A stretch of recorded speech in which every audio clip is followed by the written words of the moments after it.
Bem, esta semana para mim não foi fácil, porque eu decidi falar sobre Davi, sobre o coração de Davi. Não que o coração de Davi fosse especial, porque, aliás, nenhum coração das pessoas de que a Bíblia fala era um coração especial. Aliás, a Bíblia fala de muitas pessoas que a certa altura da vida delas cometeram atos horríveis, e Davi foi um deles. Mas, de alguma forma, Deus dizia que Davi era um homem segundo o seu coração. E eu fui tentar perceber porquê. Eu confesso, eu fui ler os 42 capítulos da Bíblia que falam sobre Davi. E ainda fui ler os outros capítulos que falavam sobre Saul, para eu perceber porque é que Deus tinha rejeitado Saul a certa fase da governação dele e tinha escolhido Davi. E confesso que houve uma altura que eu cheguei a dizer ao João: eu não vou pregar no domingo, eu não estou a conseguir perceber nada, isto para mim está-me a dar um nó na cabeça. Houve um dia que eu tive que sair à tarde, fui dar uma caminhada para o meio do mato, como eu gosto muito de estar no meio da natureza, e fui orar: Deus, ajuda-me a ver, porque há coisas que eu... Estava-me a causar confusão, estava-me a dar um nó no cérebro. Mas acho que quando nós vamos a Deus, e isto é importante, nós não temos que ir a Deus com orações de fariseu. Nós temos que ir a Deus com orações sinceras e com aquilo que temos no coração.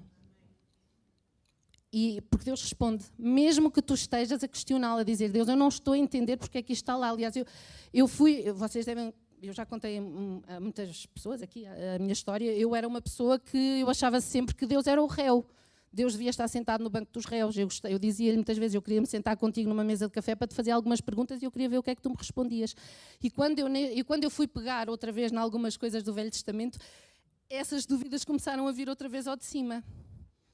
E eu tive que pegar nelas e colocá-las outra vez nas mãos de Deus e dizer: Deus, ajuda-me a ver como tu vês.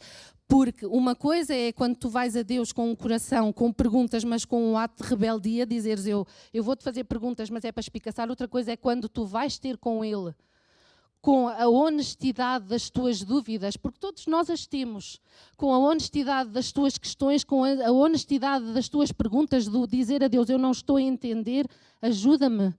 E acreditem, Deus ajuda. Deus revela e Deus revela-se à medida que a nossa postura do coração muda, porque é isso que Deus procura. E vocês não sei se se lembram quando... Só um bocadinho. Estas rolhas agora são estranhas, não são? Ficam assim, enfiam-se no nariz e a caneca. Mas pronto, não se enfiou, vá lá. Não sei se recordam, provavelmente não, porque já foi há um tempo. A última vez que eu preguei aqui, eu preguei sobre as perguntas de Deus. E fui buscar Adão, Eva, fui buscar 4 pessoas. Adão, Eva, Caim e Abel. Cada uma delas com posturas de coração diferentes. E nós vimos que naquela altura, Deus dirigia-se sempre a cada um deles e ia perguntando, tentando vasculhar dentro dos seus corações. E naquela altura nós vimos que a humanidade se dividiu em 2. Aqueles que procuram o benefício próprio e aqueles que vivem através da autossuficiência. Eu. O que interessa é o que eu faço, o que interessa é o que eu construo, o que interessa é o que eu consigo, o que interessa é o que eu consigo pela força do meu braço. E aqueles que vieram depois, que estavam representados em Abel, depois de Abel morreu, que vieram da linhagem de Sete, que seguiram mais a linhagem da dependência de Deus, da confiança em Deus, mais no conseguir as coisas também, mas conseguir através da confiança em Deus e da ligação e do relacionamento e da direção de Deus. Mas eu, quando olho para esta divisão, é óbvio que existem as pessoas que seguem mais pura e simplesmente a sua carne, as suas vontades, os seus desejos, a sua autossuficiência, e existem aqueles que vivem no espírito, como as pessoas que são nascidas de novo. Mas eu gosto mais de pensar nisto não só como 2 tipos de pessoa, mas 2 posturas de coração. Sendo que essas 2 posturas de coração também podem estar em nós. Não é? Porque quando nós pensamos eles e nós estamos a criar divisão e normalmente nós vamos ter a tendência de nos colocarmos num pedestal porque nós estamos certos e os outros estamos errados, então nós começamos a olhar para os outros como um inimigo e um alvo a bater. E nós sabemos que muitas vezes há religiões, e até a forma como muitas pessoas olham para a religião cristã, podem olhar para ela assim, ver o outro como um alvo a bater, o outro é o inimigo, nós é que estamos certos, nós é que somos os salvos, os outros são os perdidos. Então, olhamos para eles com uma postura que não é aquela que Deus quer. Que Deus quer que nós olhemos para todos com amor. Aliás, Deus diz que o cumprimento da lei é o amor. E nós temos sempre a tendência, quando nos tornamos, às vezes quando nos tornamos crentes, temos a tendência, se não tivermos cuidado, de nos tornarmos religiosos, e essa religiosidade vai nos tornar justiceiros uns dos outros. E vai fazer com que nós estejamos mais atentos à postura do coração dos outros do que à nossa. E a Bíblia é totalmente contrária a isso. Então, quando eu olho para isto, eu penso sempre que, aliás, se nós virmos, a Bíblia diz assim, em Efésios, eu não mandei os versículos, mas vocês terão as vossas Bíblias nos vossos telemóveis ou a vossa Bíblia mesmo, e eu vou-vos dizendo para abrirmos, porque eu vou ler muita coisa. Não se preocupem, porque eu não vou falar nos 42 capítulos, nem nos outros capítulos que eu li para trás de Saul. Não é? Eu só vou pegar em algumas características do coração de Davi, porque senão nunca mais saía daqui, e algumas também do coração de Saul. Sendo que eu quero que vocês olhem para isto, não apenas como duas pessoas diferentes, porque tanto o coração de um como o coração de outro tinham coisas más, mas olhem para isto como se vocês estivessem a olhar para o vosso coração, para o vosso próprio coração, e a tentar ver duas posturas que às vezes tentam saltitar uma, a tentar sobrepor-se à outra, está bem? É melhor assim. Então em Efésios 6:12 diz assim: pois a nossa luta não é contra seres humanos, mas contra os poderes e autoridades, contra os dominadores deste mundo de trevas, contra as forças espirituais do mal nas regiões celestiais. E em Zacarias 4:6 diz assim: esta é a palavra do Senhor para Zorobabel, não por força nem por violência, mas pelo meu espírito, diz o Senhor dos Exércitos. Portanto, a nossa luta não é contra os seres humanos. A nossa luta é contra os poderes das trevas que estão em luta pela nossa alma, pela dos outros e pela nossa. E nós temos que estar atentos. Por isso é que a Bíblia nos diz que nós temos que estar atentos. Quando nós vamos julgar o nosso irmão, tirar o cisco que está no olho dele, nós devemos a trave que está no nosso. Não é para nos dizer que não se deve julgar, que as pessoas não devemos aconselhar uma pessoa que está errada, está errado, não deves fazer assim. Não é por causa disso, não é para nos excusarmos que podemos fazer o que quisermos e que está tudo bem, não é isso. Mas é, primeiro, vê se a tua casa está a arder. Antes de apagar o fogo da casa do outro, vê se a tua casa está a arder. Porque se nós não fizermos isto, nós vamos tornar-nos justiceiros em vez de justos. E o que Deus nos chamou, Cristo resgatou-nos para nós sermos justos. Nós não éramos justos, aquele que é justo justificou-nos.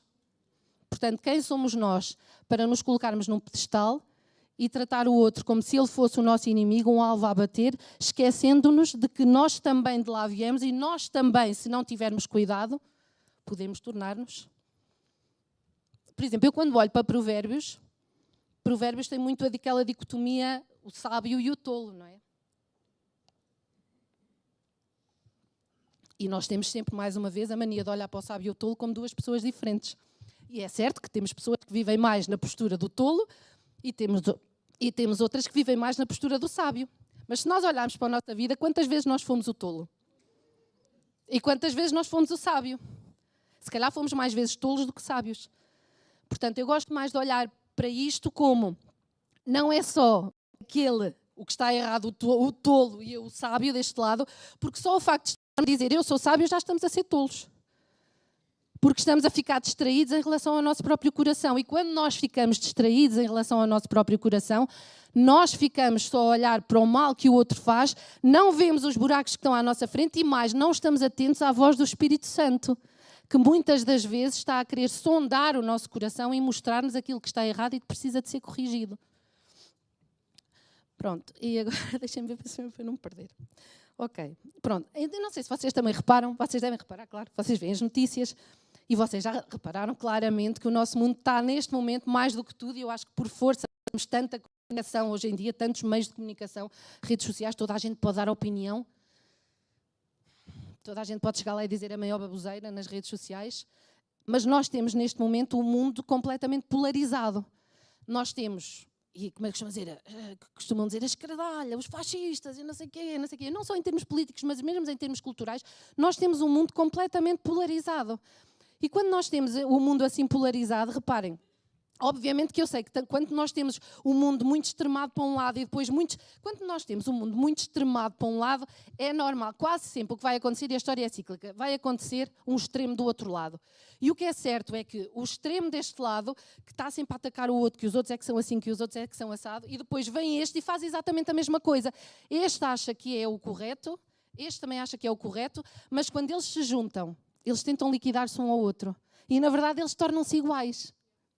Houve alguém uma vez que disse cuidado com o monstro, ou cuidado com o lobo, ou o que é, para não te transformares... cuidado se estiveres sempre a lutar contra o monstro, para não te transformares num monstro. Não sei quem disse isto, porque normalmente é assim, porque nós quando olhamos... Eu até costumo dizer ao meu filho, é uma introdução antes de... Eu e o meu filho mais velho temos muitas vezes muitas conversas, porque ele tem uma ideologia um bocadinho diferente da minha. Às vezes as conversas ficam assim mais quentes, não é? E quando nós falamos de revolução... Eu digo-lhe sempre, filho, eu acho que as revoluções são importantes, mas hás de reparar que em quase todas as revoluções, o que acontece é que depois tu não tens uma transformação permanente. E sabes porquê?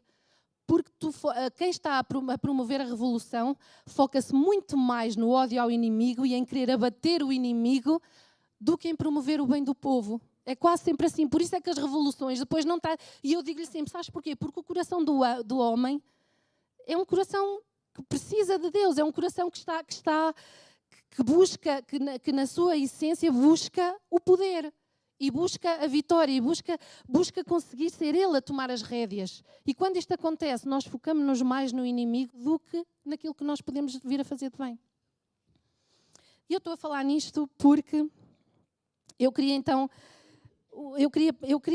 tentar passar para vocês aquilo que esta leitura me fez saber, que é um homem ou que é um rei segundo o coração de Deus. E eu queria que vocês pensassem, eu vou falar de Saúl e vou falar de Davi. Eu sei que estes homens, em termos bíblicos, têm uma simbologia naquilo que concerne a aliança de Deus com os homens, a velha aliança, e depois também uma sombra daquilo que viria a ser a nova aliança. Mas vamos pensar nisto também, tentando pôr isto em prática nas nossas vidas. Vamos pensar em nós também como reis, porque Deus diz-nos que nós somos reis e sacerdotes. Nós também somos reis, nós também somos líderes da nossa vida. E é importante, enquanto líderes da nossa vida, nós estarmos atentos à postura do nosso coração, porque apesar de eu acreditar, e eu acredito que Deus é soberano, e nós vamos ver... Na Bíblia, Deus é soberano, mas a maior parte das vezes, e muitas vezes, Ele abdica da sua soberania para nos dar liberdade de escolha. Porque Deus não quer autómatos, Deus não quer fantoches, Deus quer pessoas que livremente escolham. Então,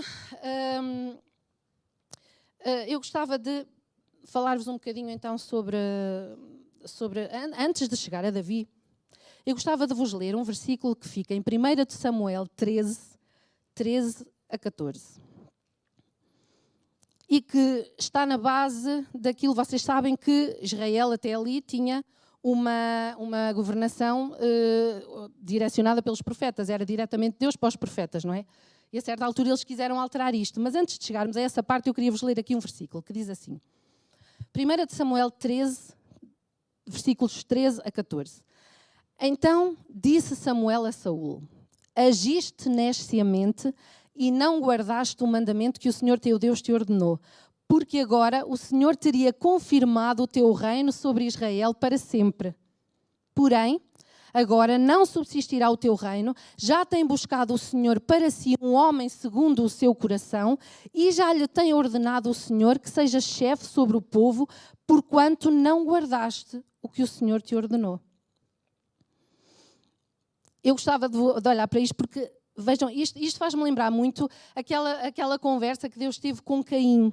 Reparem que mesmo em Gênesis, Deus ia muitas vezes ao encontro daquele que estava prestes a falhar ou daquele que falhara. E Deus vem sempre com o intuito de resgatar. E o que ele estava aqui a dizer, eu olhei para isto a primeira vez e eu pensei assim, uau, isto quer dizer que, ao contrário do que muita gente diz, de que Deus já tem um plano pré-definido e que aquele plano, pronto, e Deus tem um plano e tudo, mas Deus está disponível muitas das vezes a mudar o plano se o coração da pessoa em causa se arrepender. Reparem, o que ele estava aqui a dizer a Saúl era precisamente isso. Agiste nesciamente e não guardaste o mandamento que o Senhor teu Deus te deu, porque agora o Senhor teria confirmado o teu reino sobre Israel para sempre. O que ele estava aqui a dizer é que se Saúl tivesse tido uma outra postura de coração, ele podia ser o homem segundo o coração de Deus. Certo? Mas lá está, como ele não... Por isso é que eu digo, a questão da soberania... Deus muitas vezes abdica da sua soberania, do seu poder, por causa da misericórdia. E eu aqui há uma coisa que eu gostava que vocês ficassem com isto. Se não se lembrarem de mais nada, há uma coisa que eu gostava que vocês se lembrassem. Se nós trouxermos isto para a nossa vida, eu gostava de dizer uma coisa. Deus pode mudar, Deus pode e quer mudar o rumo das nossas vidas. Deus deseja isso. Não há nada que tenhamos feito ou dito que nos separe do amor de Deus e da força restauradora da graça de Deus. Não importa aquilo que tu já tenhas passado, não importa aquilo que tenhas feito, não importa aquilo que tenhas dito, Deus pode e quer mudar o rumo da tua vida. A única coisa que tu tens que ter é uma postura de coração que aceite que Deus trabalhe nele livremente. E... Quando eu olho para isto, eu olhava para isto e pensava assim, ok, isto é a primeira conclusão que eu tirei, Deus quer mudar o rumo das pessoas, as pessoas têm que estar disponíveis. Saúl literalmente não estava, porque se vocês lerem a história de Saúl frequentemente, nós já vamos falar nisso mais à frente, fazia as coisas à sua maneira, passava por cima de indicações, não sabia esperar, por isso é que eu pedi para nós cantarmos aquele hino da espera. E eu pensei assim, ok, mas o que é um homem segundo o coração de Deus? E reparem, a certa altura ele diz isso a Samuel, e em Atos também é dito, achei a Davi, filho de Jessé, varão conforme o meu coração, que executará toda a minha vontade. E então o que é que eu pensei? Ok, um homem segundo o coração de Deus, um rei segundo o coração de Deus, um coração com a postura correta, é um coração que está disponível para fazer toda a vontade de Deus. É um coração que tem a ousadia de obedecer. E nós vamos ver ao longo destas passagens que, às vezes, obedecer não é só fazer. Não é só ouvirmos Deus dizer vai e faz. Às vezes é saber esperar e às vezes é abster-se de fazer. E nós vamos ver isto na história e na vida de Saúl e na vida de David. A obediência é uma ousadia do coração.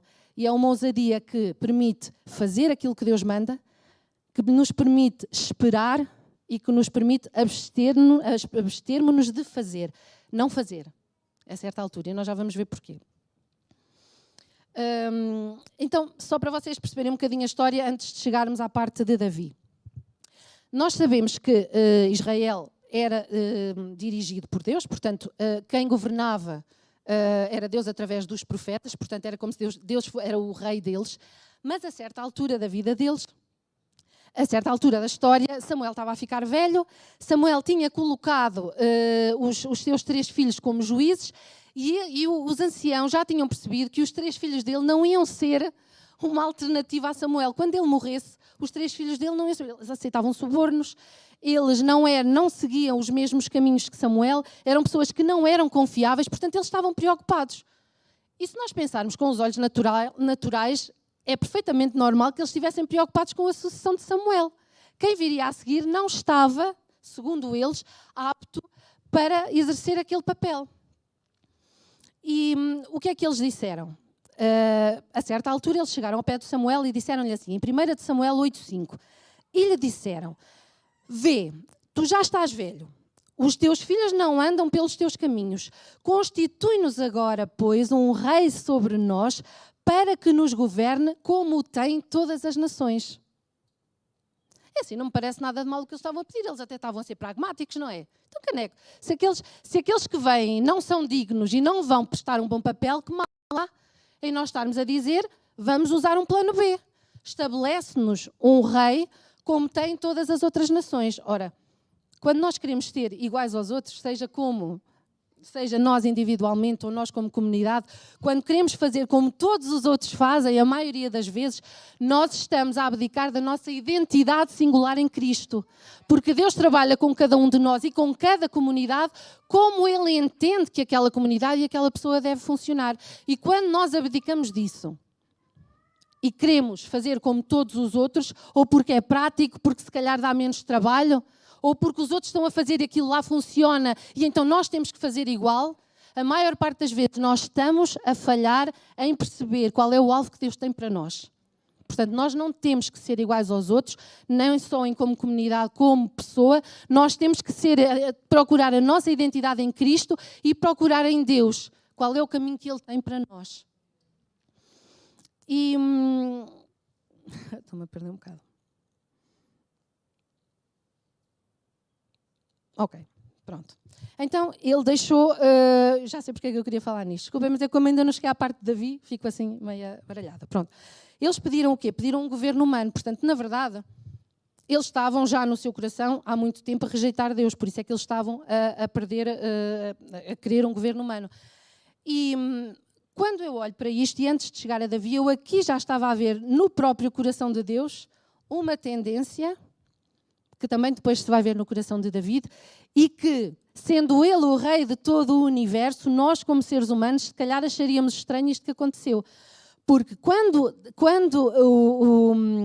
Samuel veio falar com Deus, portanto, os anciãos disseram isto a Samuel, e Samuel ficou muito ofendido, e Samuel foi ter com Deus. Ofendido, foi colocar sobre ele, e muito bem, aquilo que ele pensava. Caramba, eles estão a tentar não te querer como Deus. Não te querer como Deus. E o que é que Samuel disse? O que é que Deus lhe disse? Deus disse-lhe assim.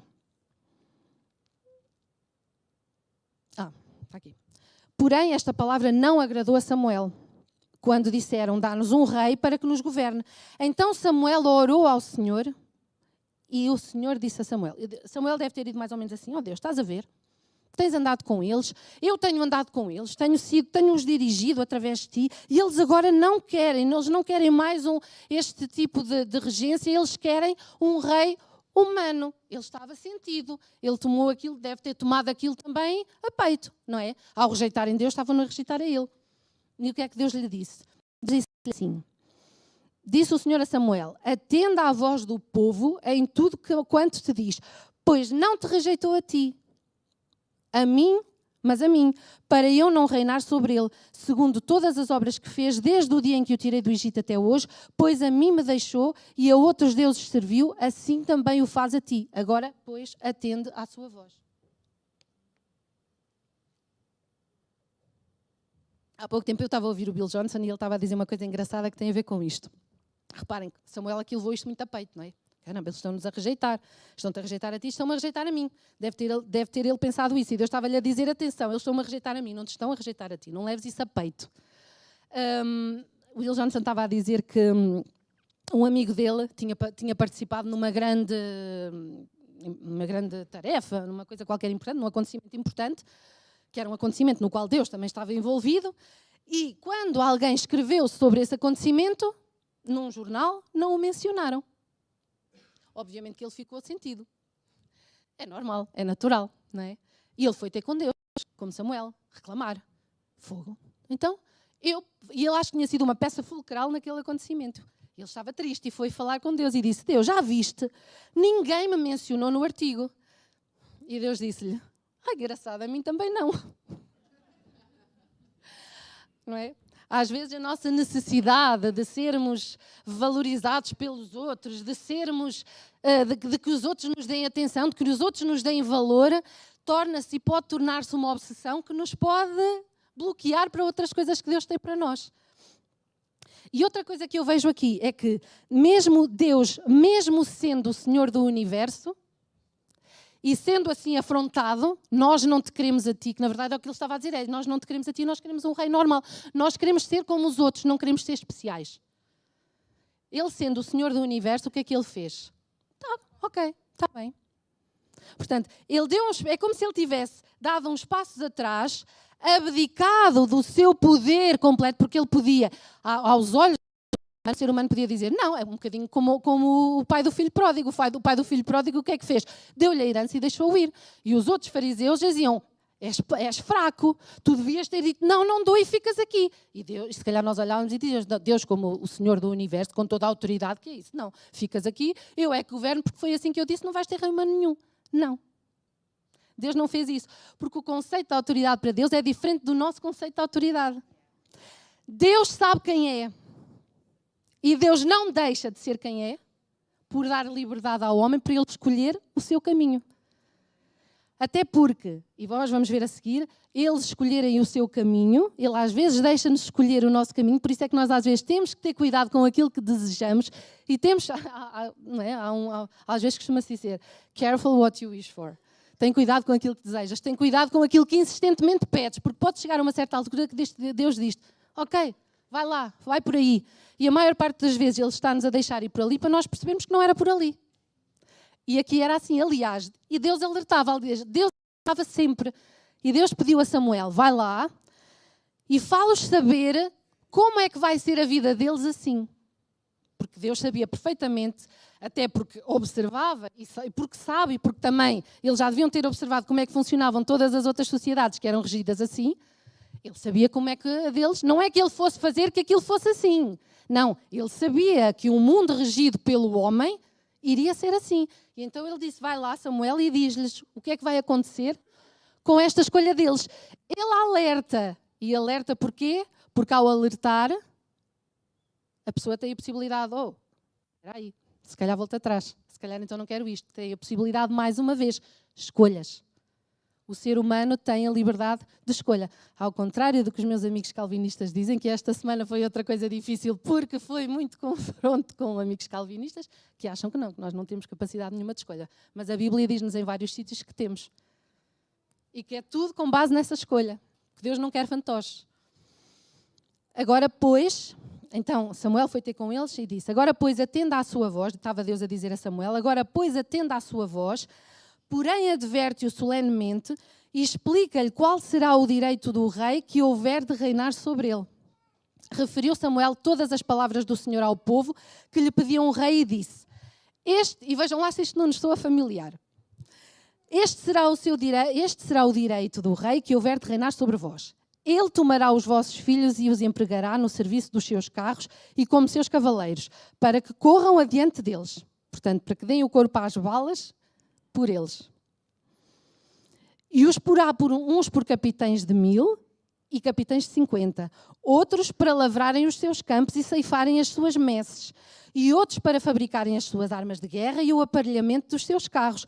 Tomará as vossas filhas para perfumistas, cozinheiras e padeiras. Tomará o melhor das vossas lavouras e das vossas vinhas e dos vossos olivais e o dará aos seus servidores. Onde é que nós já vimos isto, não é? As vossas sementeiras e as vossas vinhas dizimará para dar aos oficiais e aos seus servidores. Proveito próprio. Também tomará os vossos servos e as vossas servas e os vossos melhores jovens e os vossos jumentos e os empregará no seu trabalho. Dizimará o vosso rebanho e vós lhes sereis por servos. Então, naquele dia clamareis por causa do vosso rei que houverdes escolhido, mas o Senhor não vos ouvirá naquele dia. Porém, o povo, o que é que fez? Não atendeu à voz de Samuel e disse, não, nós teremos um rei sobre nós, para que sejamos também como as outras nações. O nosso rei poderá governar-nos, sair adiante de nós e fazer as nossas guerras. O que é que eles estavam a fazer? Nós queremos ser eu. Me, como diz o Ted. Eu. Pela minha força, é a força do meu braço, eu vou fazer, são as nossas guerras. E Deus, como o Senhor do Universo, o que é que Ele fez? Mostrou-nos que às vezes o coração de um rei abdica do seu poder para um fim maior. Agora vamos passar a outra questão. E aqui é importante nós percebermos que Saul... Porquê é que Saul foi escolhido? Saul foi escolhido, não é? Naquela altura foi o primeiro rei de Israel. E a certa altura Deus rejeitou Saul, e já vamos ver porquê. Porquê? Porque Saul era um rei que não tinha uma característica que eu acho que é uma característica, que a Bíblia mostra que é uma característica importante no coração de um rei, e mais uma vez peço-vos que olhem para rei também como nós mesmos, que é um coração que tem a ousadia da espera. Saul não fazia nada disto. Saul era sempre alguém que começava, sempre que Deus demorava, ou sempre que uma resposta demorava, o que é que Saul fazia? Fazia uma coisa que todos nós achamos muito prática, arregaçava as mangas e fazia ele, à sua maneira. Quando ele fazia perguntas a Deus e buscava a direção de Deus e Deus não respondia logo, ele fazia uma coisa que se calhar muitos achariam prática, ele procurava as necromantes para falar com os mortos, ou procurava indicações em alguém, em algo que não era Deus. Quando Deus dava indicações específicas, Saul cumpria apenas aquelas que ele considerava ok, mas algumas ele contornava. E sempre que ele contornava era para ter algo em benefício próprio. E quando ele era apanhado nestas coisas, ele agia como Adão e Eva. A serpente disse e nós fizemos. Tu nunca mais vinhas, nunca mais tínhamos resposta, era o que ele dizia a Samuel, tu nunca mais chegavas, e então eu tive que fazer. Tu nunca mais respondias, e eu tive que procurar a resposta no outro lado. E era o que ele fazia. 1 de Samuel, um exemplo, 1 de Samuel 10:8, diz assim, Samuel tinha dito a Saul que ele tinha que ir para uma determinada terra, que era Gilgal, e lá ele devia aguardar-se. Iam acontecer algumas coisas, e quando essas coisas acontecessem, ele devia esperar 7 dias até que ele chegasse. Porque quando ele chegasse ao 7º dia, ele, depois desses 7 dias, ele é que iria dar as indicações sobre o que ele iria fazer. E Saul, a certa altura, o que é que acontece? Esperou Saul, quando isso aconteceu, quando chegou àquele local e aquelas situações de que Samuel tinha falado aconteceram, ele fez assim. Esperou Saul 7 dias, segundo o prazo determinado por Samuel. Não vindo, porém, Samuel a Gilgal, o povo foi-se espalhando dali. Portanto, o povo começou-se a espalhar e ele começou a ficar assim. Então disse Saul, homem prático, trazei-me aqui o holocausto. Porque isso era uma das coisas que Samuel tinha dito. Eu venho, faço o holocausto e vou-te dar as indicações a seguir a isso. Trazei-me aqui o holocausto e ofertas pacíficas. E ofereceu o holocausto. Mal acabar, e reparem nisto, mal acabar ele de oferecer o holocausto, eis que chega Samuel. Gaita, podia ter esperado mais um bocadinho. O que quer dizer que a paciência dele tinha um pavio muito curto. Porque nem sequer devia ter passado 15 dias.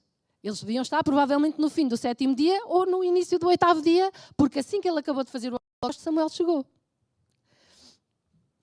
E nós podemos pensar, mas o que é que isso interessa? O que interessa era a postura de coração dele, porque ele, ao fazer isto, era um coração que não confiava. Na verdade, ele não confiava que Samuel trouxesse a resposta. E por consequência, que Deus trouxesse a resposta. Por isso é que ele se punha a fazer as coisas mais cedo. E então diz que Samuel perguntou, o que fizeste? E claro, mais uma vez, responde Saul, tipo Adão. Vendo que o povo se ia espalhando daqui, em vez de ele ter chamado o povo e ter dito, e ter exercido liderança real e ter feito com que o povo ficasse e esperasse com ele, não. O povo dispersava, isto era uma coisa que eu via muitas vezes em Saul, o povo dispersava muitas vezes. É porque ele não tinha aquela capacidade de liderança. O povo dispersava, e como o povo estava a dispersar, eu fiquei a pensar que os filisteus já se tinham ajuntado em Micmas, e eu disse comigo, agora descerão os filisteus contra mim a Gilgal, e ainda não obtive a benevolência do Senhor. Portanto, ele não confiava. E como ele não confiava, ele arregaçava as mangas e fazia ele próprio. E um coração de um rei é um coração que deve saber esperar, porque a espera indica confiança. Agora, apliquemos isto à nossa vida. Já aconteceu muitas vezes connosco, certo? Quantas vezes nós dizemos, meu Deus, porquê é que estás a demorar tanto? Porquê é que nunca mais vem a resposta? E às vezes angustia, certo? Nós estamos à espera de uma coisa e essa coisa não chega. Mas uma coisa que vocês depois vão ver, quando David estava assim, como eu disse há bocadinho, nós quando devemos ir ter com Deus, não devemos ir com a oração de fariseu, devemos ir com isto. Davi muitas vezes ia ter com Deus e dizia: Deus, onde estás? A minha alma angustia-se, onde é que tu estás? Não. Saúl não lhe perguntava nada: onde é que tu estás? Ainda demoras muito? Não. Saúl arregaçava as mangas e fazia.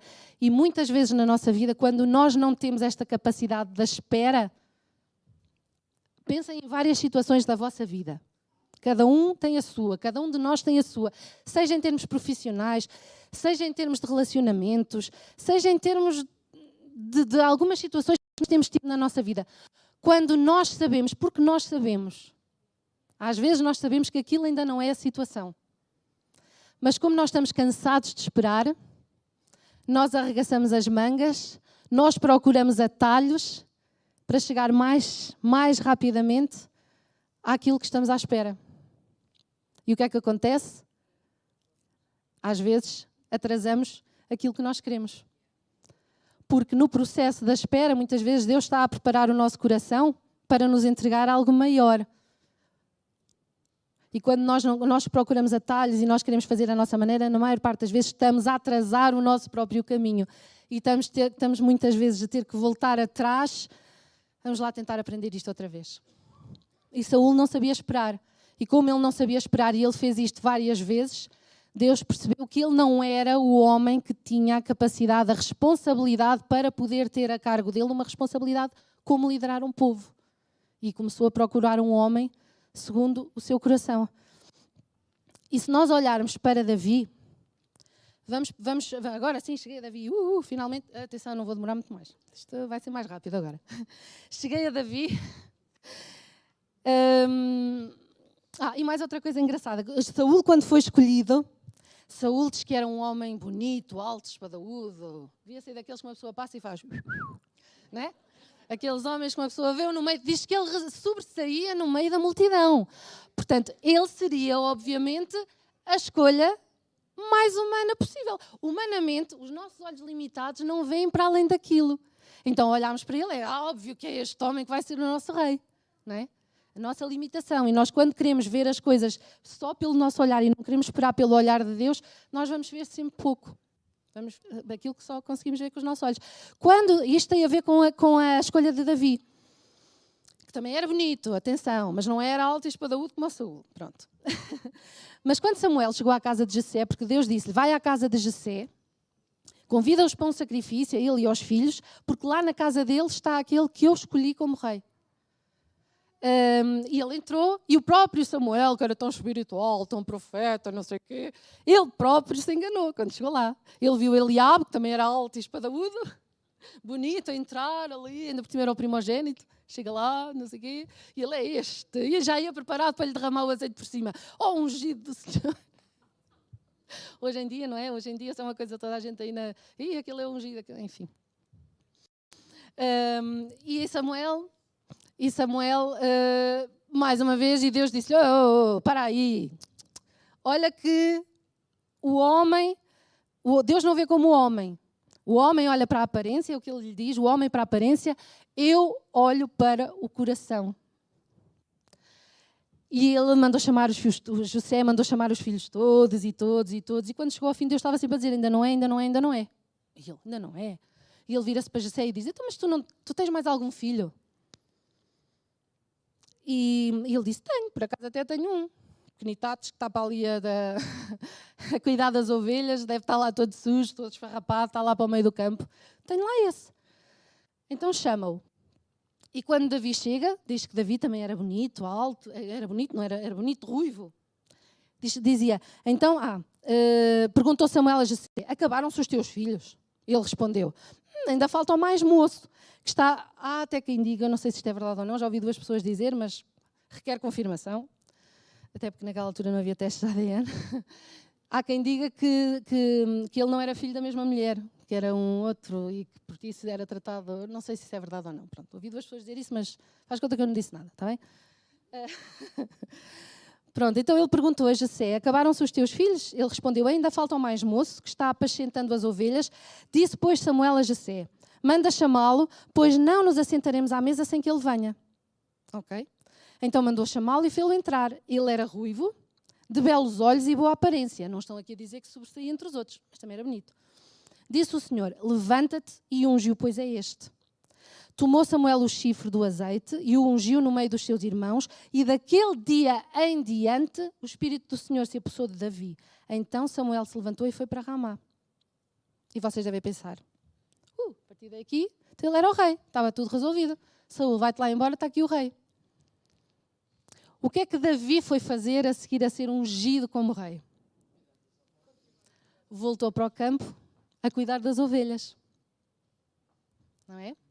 Portanto, ele não ficou a pensar, agora eu sou o rei, agora todos têm que me tratar não sei como. Não, voltou para o campo a apacentar ovelhas, que era uma coisa, pronto, que era humilde. Ninguém, se calhar não havia muita gente a querer fazer, não é? Os irmãos com certeza não quereriam.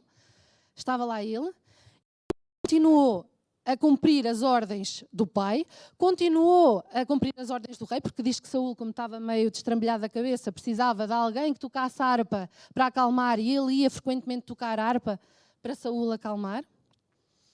E continuou a fazer aquilo que o seu pai sempre lhe mandava fazer. Aliás, quando chegou aquela cena em que depois aparece Golias a amedrontar os israelitas, os irmãos foram chamados, Davi não foi. Davi continuava lá no seu campo. Aliás, há aqui uma parte em que diz assim, onde é que está? Nessa altura, apresentaram-se os 3 filhos mais velhos de Jessé a Saúl e o seguiram à guerra. Chamavam-se Eliabe, o primogênito, o bonitão, o segundo, Abinadab, quem estiver grávida ou a pensar ter filhos, está aqui um bom nome, Abinadab, e o terceiro, Samá. Davi era o mais moço. Só os 3 maiores seguiram Saúl. Davi, porém, ia a Saúl e voltava para apacentar as ovelhas de seu pai em Belém.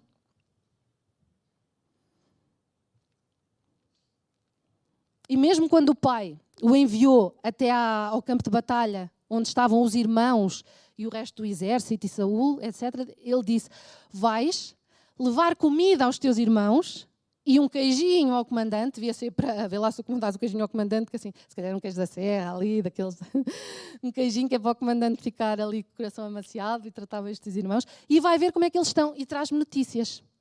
Portanto, ele como homem, naquela sociedade, ele se calhar dentro dele queria ir lutar, ele queria ir com eles, mas ele foi fazer o que o pai mandou, levar pão, levar comida, ver como é que eles estavam e voltar. E uma coisa engraçada, diz que antes dele sair,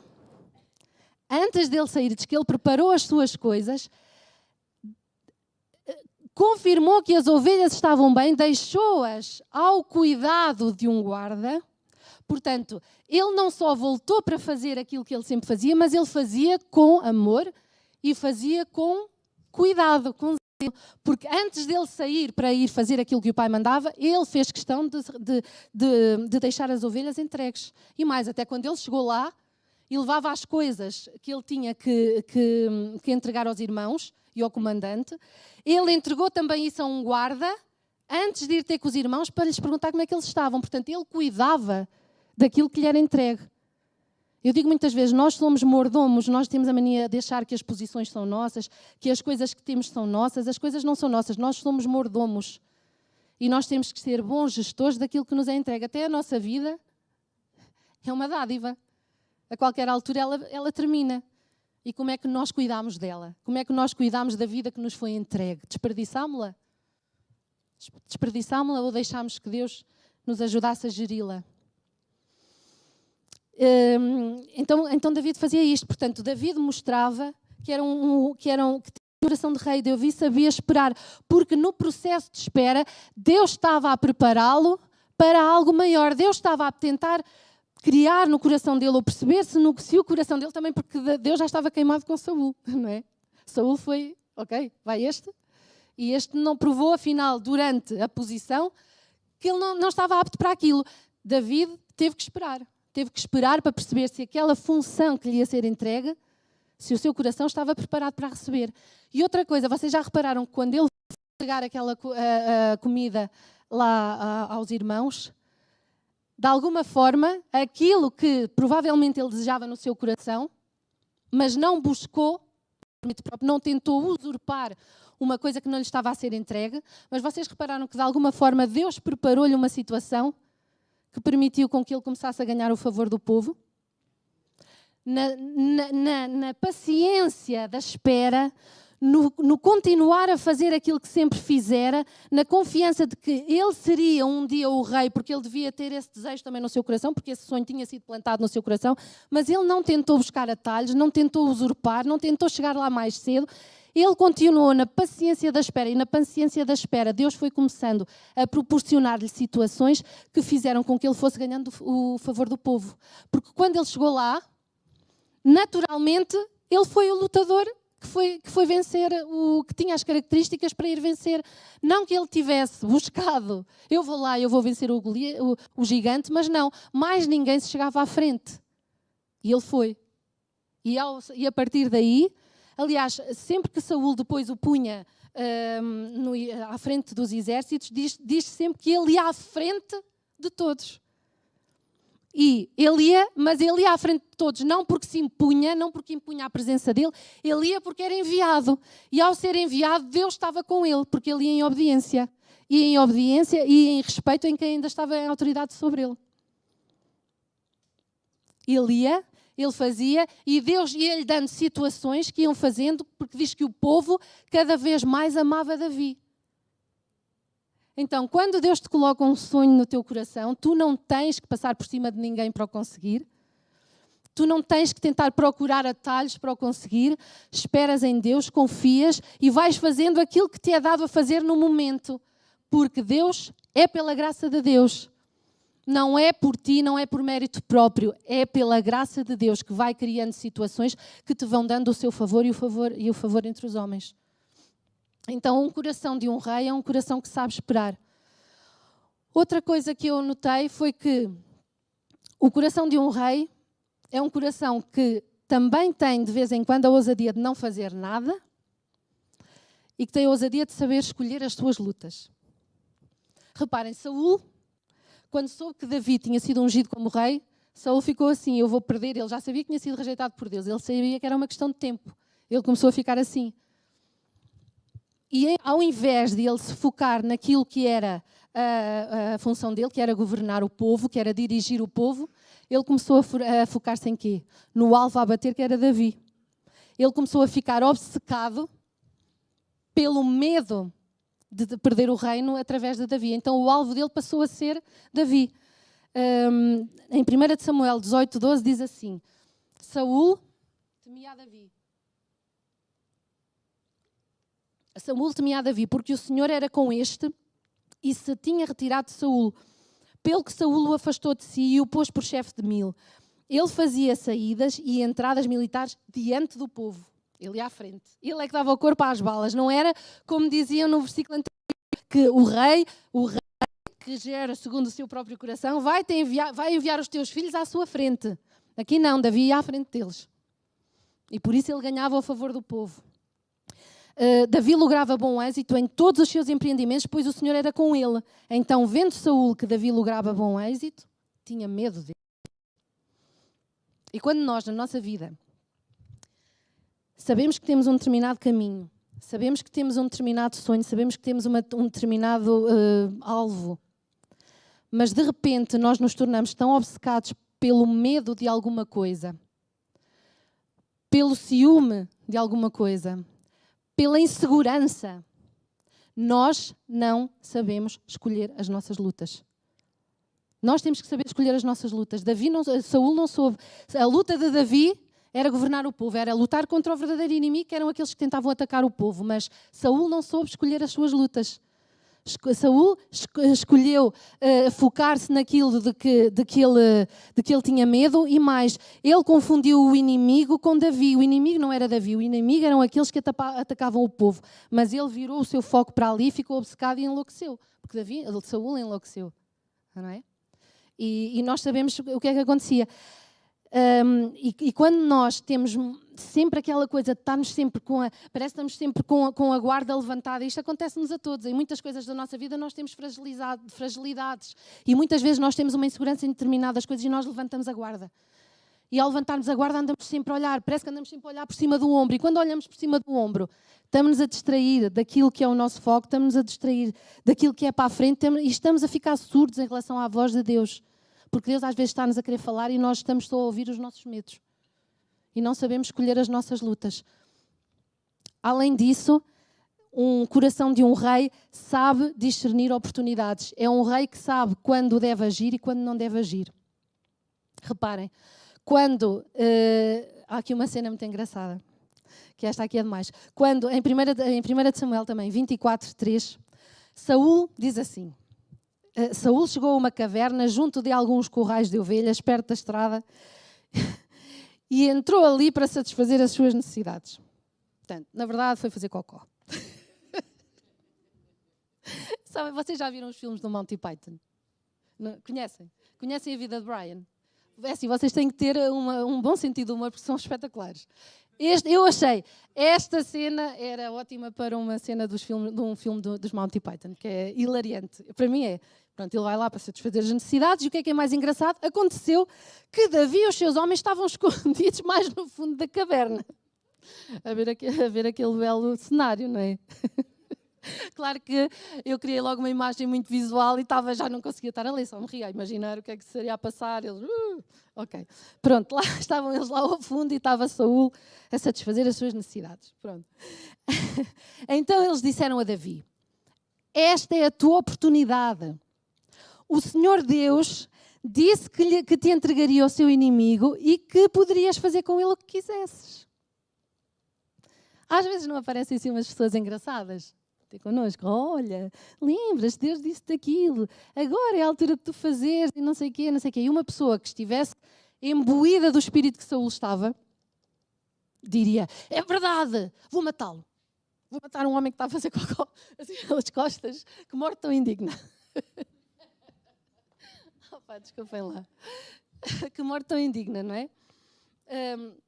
Mas, portanto, ele... Vocês não estão ofendidos com isto, não estou a brincar. Vocês têm sentido de humor, não têm? É que eu vejo algumas pessoas assim com uma cara muito séria, devem estar a pensar, se calhar não fazem nada disto, pronto. Se calhar, ok. Mas pronto. Um homem que estivesse com o foco, como estava Saúl, o foco errado, se ele estivesse com o foco no inimigo errado, ele tinha dito, sim, é verdade, este é o inimigo de que Deus falou. E esta é a minha oportunidade de eu conseguir chegar onde ele disse que eu ia chegar, agora.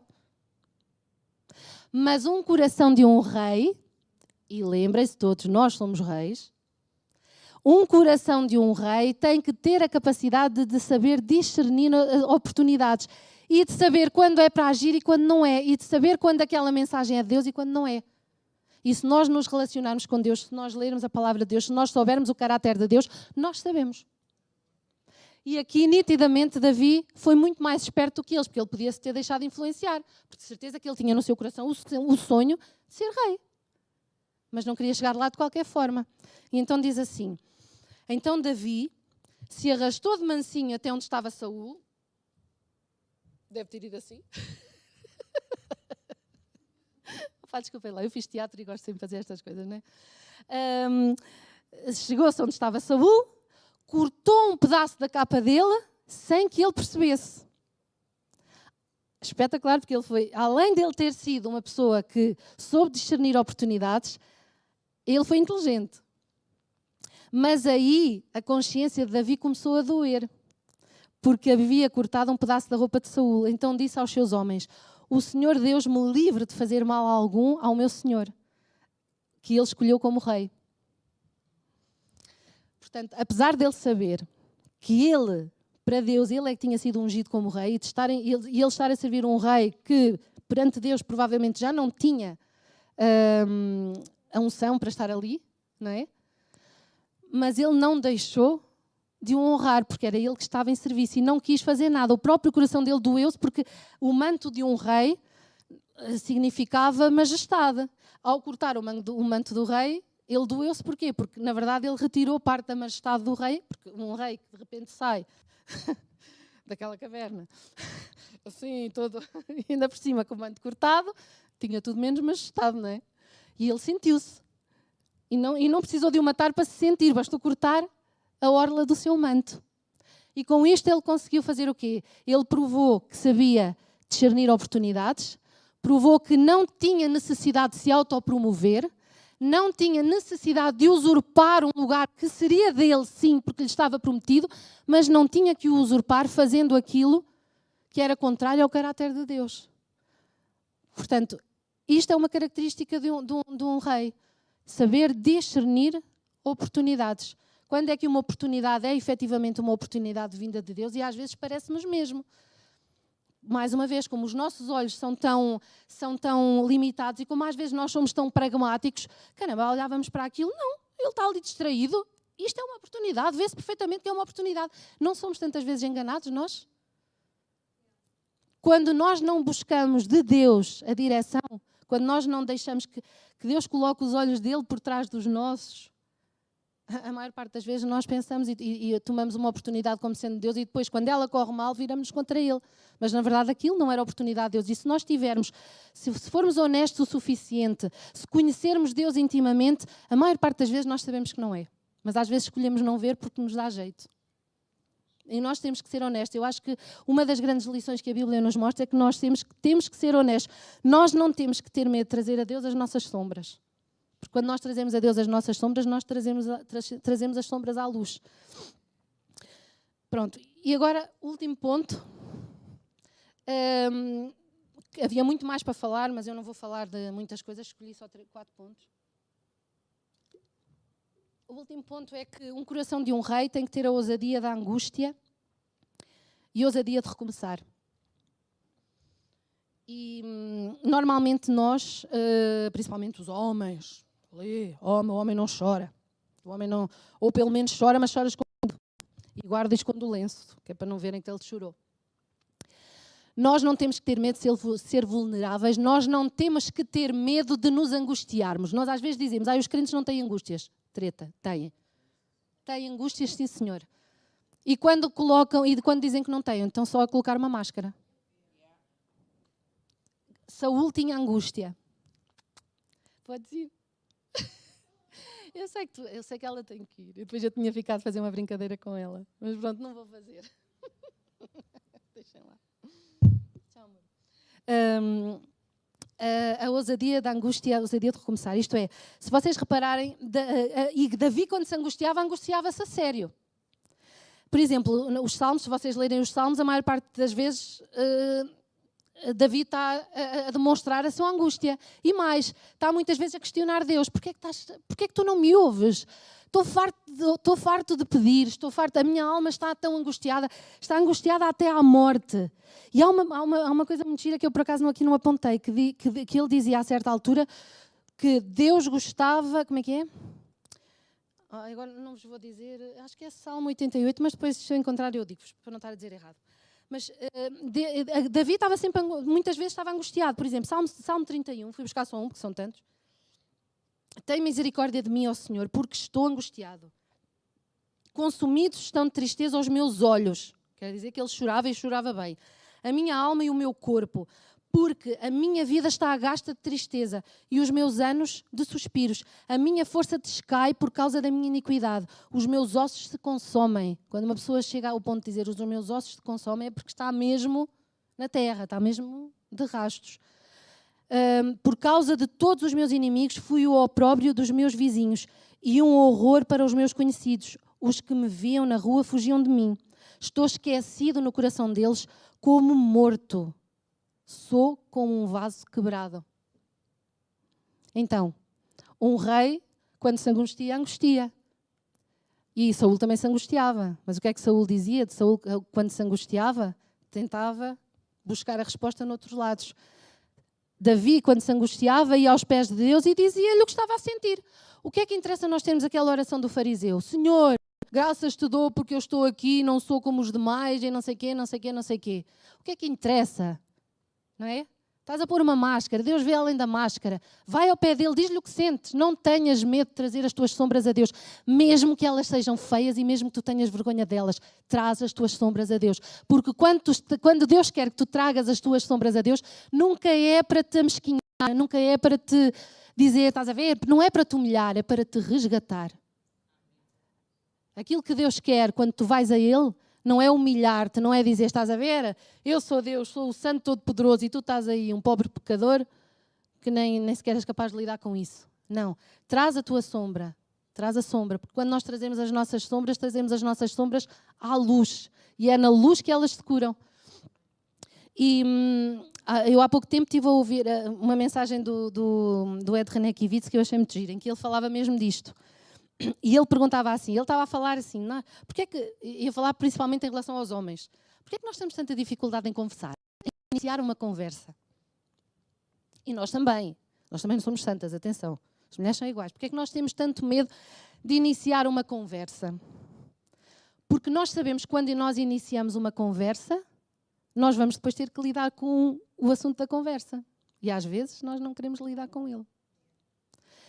E ele perguntava assim, porquê é que vocês têm tanto medo? Porquê é que às vezes nós temos tanto medo de trazer as nossas sombras a Deus? Porquê é que temos medo? É porque temos vergonha? Ou é porque queremos manter-nos na sombra? Ele terminava assim, pensem nisto. Porquê é que nós temos medo de trazer as nossas sombras a Deus? Porque nós sabemos que quando nós trazemos as nossas sombras a Deus, Deus ilumina-as. Elas vêm à luz. As trevas saem. E quando elas vêm à luz, nós olhamos e não gostamos. E porquê é que nós não gostamos? Porque às vezes até achávamos confortáveis naquela sombra. Ninguém sabe, ninguém vê, ninguém ouve. Deixa-me estar. Mas quando nós as trazemos à luz, Deus traz à luz não é para as expor perante todos e para dizer, estão a ver este pecador. Não. É para que tu olhes para elas e dês a mão a Deus e dizes, vamos trabalhar nisto? Vamos passar para uma fase seguinte, vamos passar para um passo seguinte. E Davi tinha esta coragem. Reparem, vocês sabem que Davi fez mas não vou falar nisso agora, mas que Davi cometeu uma coisa horrível que foi matar o marido da mulher com quem ele queria ficar. Pronto, que fez com que depois acontecesse que eles tiveram um filho, o filho acabou por falecer. E não, essa é uma das cenas que eu fui buscar aqui. Quando a criança estava doente, diz assim, para vocês verem a fase da angústia, mas Davi angustiava-se, mas Davi não ficava permanentemente na angústia. E isto também faz parte de um coração de um rei. O coração do rei tem a coragem de se angustiar e não tem vergonha de se angustiar. E dizia que ele, quando se angustiava, o próprio povo percebia que ele estava angustiado. Ele não tinha vergonha de se mostrar vulnerável perante o povo e nem perdia força por isso. E não perdia força porque também não se mantinha ali sempre. Mas o coração de um homem, o coração de um rei é um coração que não só se angustia, mas a certa altura ele percebe, ok, está na altura de me levantar. E vejam aqui, 2 de Samuel 12, 20. Buscou isto quando o filho dele e de Batseba estava doente. Buscou Davi a Deus pela criança. Jejuou Davi e vindo passou a noite prostrado em terra. Então os anciãos da sua casa se achegaram a ele, portanto, eles viram que ele estava assim, ele não escondeu que estava assim, para o levantar da terra. Eles vieram ter com ele para o levantar da terra, porém, ele não quis e não comeu com eles. Ao 7º dia morreu a criança. E temiam os servos de Davi informá-lo de que a criança estava morta, porque diziam, eis que estando a criança ainda viva, lhe falávamos, porém não dava ouvidos à nossa voz, como, pois, lhe diremos que a criança é morta? Pois mais se afligirá. Viu, porém, Davi que os seus servos cochichavam uns com os outros, e entendeu que a criança era morta, pelo que disse aos seus servos, é morta a criança? E eles responderam, morreu. Então Davi se levantou da terra, lavou-se, ungiu-se, mudou de vestes, entrou na casa do Senhor e adorou. Depois veio para a sua casa e pediu pão. Puseram-no diante dele e ele comeu. Isto é duro. Eu acho isto muito duro, não é? E fala-se aqui, nestes capítulos, fala-se de 3 filhos dele que morreram. Este, Absalão e... como é que se chamava o outro? Amon, não é? Era assim uma coisa? Amon, uma coisa assim. E a Bíblia diz que ele chorou durante muito tempo. Durante muito tempo ele fez o luto da morte dos filhos. O que prova que David angustiava-se. Mas quando ele chegava a uma altura em que ele via que, a certa altura eles perguntaram-lhe porque é que ele tinha feito aquilo e ele disse, não há mais nada a fazer? Isto é uma coisa que nos custa. Às vezes custa-nos engolir o não há mais nada a fazer. Porque às vezes corre bem, às vezes não corre. Mas ele aceitava. E quando ele aceitava, dizia-se que ele levantava-se, lavava-se, ungia-se, mudava de vestes, tudo isto é simbólico. E ele ia e adorava. Caita, é difícil. Mas ele ia, ligava-se outra vez àquele que é o dador de vida. E era com aquele que é o dador de vida que ele se levantava e depois ia comer e voltava à luta. Esta para mim foi a parte mais difícil. Mas o coração de um rei faz isto. E ele fazia isso porquê? Ele fazia isso porque ele tinha Deus como a sua base de confiança, tinha Deus como a vida, que eu costumo dizer que é o sopro inicial que nós perdemos no Éden, que flui cá dentro e que mesmo quando nós estamos no chão, levanta, não é? E foi isto que eu preparei. Há muito mais coisas que se pode falar sobre Davi, talvez numa outra oportunidade eu possa ir buscar outras coisas, mas para já foi isto e já foi, como vos digo, para mim foi assim um bocadinho duro. Às vezes parece quando estou a preparar uma mensagem que Deus começa a mexer cá dentro e não sei o quê, e fico assim um bocadinho desnorteada no início. Mas eu gostava de vos perguntar quais são as vossas sombras? E quando eu falo aqui de sombras, não estou a falar de dores só. Estou a falar de sombras. Sombras, aquelas coisas que nós guardamos só para nós e que nas quais nós estamos confortáveis e que nós, às vezes, temos vergonha de dizer a Deus. Será que nós, quando vamos ter com Deus, nós temos a coragem de lhe dizer tudo que sentimos? Temos a coragem de lhe dizer tudo? Ou vamos até Ele só com a oração do fariseu? Não sei se queres ajudar-me aqui a fazer ministração, falar com as pessoas, sabes que eu não gosto muito disso. Anda lá, ajuda-me. Anda, Cristina, vá. Hoje és tu a escolhida. Gostava de orar por vós, orar por cada um de nós. Todos nós temos as nossas situações difíceis na vida. Todos nós temos as nossas angústias, todos nós temos os nossos sonhos, todos nós temos as nossas esperas, mas lembrem-se como a música dizia há bocado, na espera, tu é a glória. Porquê? Porque na espera Ele está a preparar-nos para algo maior, está a preparar-nos para algo para o qual, se Ele nos desse agora, o nosso coração se calhar ainda não estava preparado. Na cura dele é a glória. Quebrantados, dele é a glória. Davi estava quebrantado, mas dele era a glória. E depois, levantados outra vez na luta, dele é a glória.